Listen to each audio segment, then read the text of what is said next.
Hello শিক্ষার্থীরা, welcome to School of Merit. School of মেরিটের YouTube চ্যানেলে চেনা অচেনা সকলকে স্বাগত জানাচ্ছি।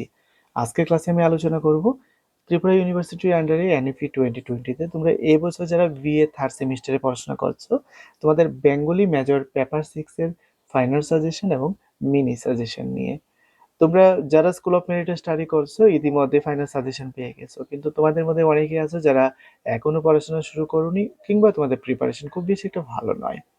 তো তোমরা প্রত্যেকে রিকোয়েস্ট করেছো যে ফাইনাল সাজেশন থেকে যেন কিছু কোশ্চেন কমিয়ে দেওয়া হয়, মিনি সাজেশন যেন তোমাদেরকে করে দেওয়া হয়। তো সেই কাজটাই আমি আজকে করতে এসেছি। তো ইউনিট ওয়ানে তোমাদেরকে যে আমি সাজেশন দিয়েছি, এখানে দেখো অনেকগুলো কোশ্চেনই লক্ষ্য করা যাচ্ছে। তো এই ইউনিটটা তোমাদেরকে আমি একটু পরিষ্কার করে দিচ্ছি যে এখানে ইউনিট ওয়ানে তোমাদেরকে দুইটা পার্টে কোশ্চেন আনসার করতে হবে। 6+6 অর্থাৎ টোটাল 12 মার্কের কোশ্চেন আসবে।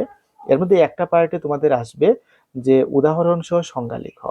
এই পার্টটা থেকে তোমাদের উদাহরণ সহ সংজ্ঞা লিখো, হয়তো 3টা উদাহরণ আসবে বা 2টা উদাহরণ আসবে, যেগুলোর সংজ্ঞা লিখবে এবং উদাহরণ লিখবে।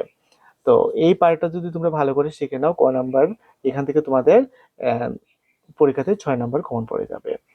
এখানে অথবা যে পার্টটা রয়েছে এটা যদি তোমরা নাও পড়ো তাহলে কোনো সমস্যা নেই, কিন্তু ছন্দলিপি প্রস্তুত এই পার্টটা আবার তোমাদের লাগবে, এটা কম্পালসারি। আর এখান থেকে কোনো কোশ্চেন তোমাদের হুবহু কমন পড়বে না, যে আমি এখানে দুর্গম গিরি দিয়েছি বা অতি বড় বৃদ্ধপতি দিয়েছি, এখানে কোনোটা লাইনেই হুবহু আসবে না, এটা আমি ডেমো হিসেবে দিয়েছি। যে কোনো কবিতার লাইনে পরীক্ষাতে আসতে পারে।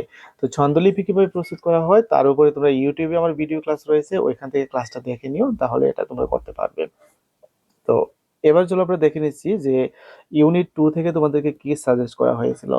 ইউনিট 2 তে এখানে একই রকম ভাবে তোমাদের যে কোনো একটা প্রশ্নের উত্তর দাও, এরকম ভাবে পরীক্ষাতে আসবে, যেখানে 6 নম্বর থাকবে এই পার্টটার জন্য। তো এখানে নাম্বার দেওয়া হয়েছে দেখো, শব্দালঙ্কারের উপরে, অর্থালঙ্কারের উপরে, অনুপ্রাস, তারপর উপমা অলঙ্কারের উপর দেওয়া রয়েছে। এখান থেকে যে কোনো একটা পার্ট তোমরা 6 মার্কের জন্য পরীক্ষাতে আসবে। এবং আরেকটা পার্ট আসবে তোমাদের অলংকার নির্ণয় করা। তো অলংকার নির্ণয় এখানে তোমাদের কমন পড়বে না, কিভাবে অলংকার নির্ণয় করতে হয় ইউটিউবে আমি তোমাদের ক্লাস দিয়ে রেখেছি, ওই ক্লাসগুলো দেখলে তোমরা অলংকার নির্ণয় পার্টটা অনায়াসে পরীক্ষাতে আনসার করতে পারবে। তো 1 নম্বরে যে আমি দিয়েছি যে কোনো একটি প্রশ্নের উত্তর দাও, এখান থেকে তোমরা কোন প্রশ্নটা ভালো করে পড়বে, এখান থেকে সবগুলো প্রশ্নই তোমরা পড়ে নিও, কারণ এগুলো পড়লে অলংকার নির্ণয় করতে তোমাদের সুবিধা হবে। এবার চলো আমরা দেখে নিচ্ছি যে ইউনিট 3 থেকে তোমাদেরকে কি দেওয়া হয়েছিল। ইউনিট 3 থেকে তোমাদেরকে আমি প্রথমত কবিতার সংজ্ঞা, তারপর ট্র্যাজেডি কাকে বলে, অনেকগুলো কোশ্চেন দিয়েছি বা 5টা কোশ্চেন দিয়েছি। তো কমপক্ষে 3টা কোশ্চেন তোমাদের এখান থেকে পড়তে হবে। তো 3টা কোশ্চেনের মধ্যে তোমরা এখানে একটা কোশ্চেন আছে 2 নম্বরের, ট্র্যাজেডি কাকে বলে, ট্র্যাজেডির উপাদান সংক্ষেপে আলোচনা করো বা ট্র্যাজেডির বৈশিষ্ট্য, এই প্রশ্ন পড়ে নিও। কমেডির প্রশ্ন পড়ে নিও। এই ট্র্যাজেডি এবং কমেডি এই দুইটা থেকে একটা কোশ্চেন তোমাদের পরীক্ষাতে আসবে। এবার প্রথম যে কোশ্চেনটা রয়েছে কবিতার সংজ্ঞা, কবিতার স্বরূপ, বৈশিষ্ট্য, এটাও তোমরা পড়ে নিতে পারো। 2টা প্রশ্ন যদি পড়ো তাহলে ভেরি ভেরি ইম্পর্টেন্ট হচ্ছে 2 নাম্বার কোশ্চেনটা এবং 3 নাম্বারের কোশ্চেনটা। এই 2 নাম্বার এবং 3 নাম্বার কোশ্চেনটা একটু ভালো করে তোমরা পড়ে নিও। এবার চলো আমরা দেখে নিচ্ছি যে ইউনিট 4 থেকে তোমাদের কি পড়তে হবে। ইউনিট 4-এ এখানে অনেকগুলা কোশ্চেনে তোমাদের জন্য দিয়েছি। এর মধ্যে এখানে রয়েছে দেখো, উপন্যাস লিখো, সংজ্ঞা লিখো, উপন্যাসের স্বরূপ, বৈশিষ্ট্য, ছোট গল্পের সংজ্ঞা, ছোট গল্পের বৈশিষ্ট্য, ছোট গল্প অনুগল্পের পার্থক্য, আঞ্চলিক উপন্যাস, সামাজিক উপন্যাস, ঐতিহাসিক উপন্যাস। তো তোমরা, আমি সাজেস্ট করবো এই 5টা প্রশ্ন থেকে কমপক্ষে 3টা প্রশ্ন তোমরা অবশ্যই পড়তে হবে।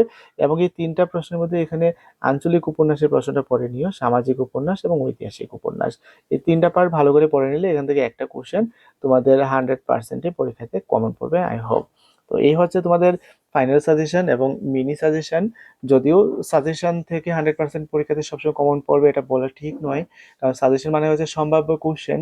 তো তোমরা যেহেতু থার্ড সেমিস্টারে পড়ছো, পরীক্ষা দেবে, পরীক্ষার জন্য প্রিপারেশন নেবে, অবশ্যই কিছু ইম্পর্টেন্ট প্রশ্ন তোমাদের পড়তে হবে, সেই হিসেবে আমি সাজেশনটা তোমাদের করে দিয়েছি। তো আশা করি এটা থেকে তোমাদের প্রত্যেকটা প্রশ্ন কমন পড়ে যাবে, আর প্রত্যেকটা প্রশ্ন তোমাদের কমন পড়ে পরীক্ষা ভালো হোক, এই প্রত্যাশা রাখছি।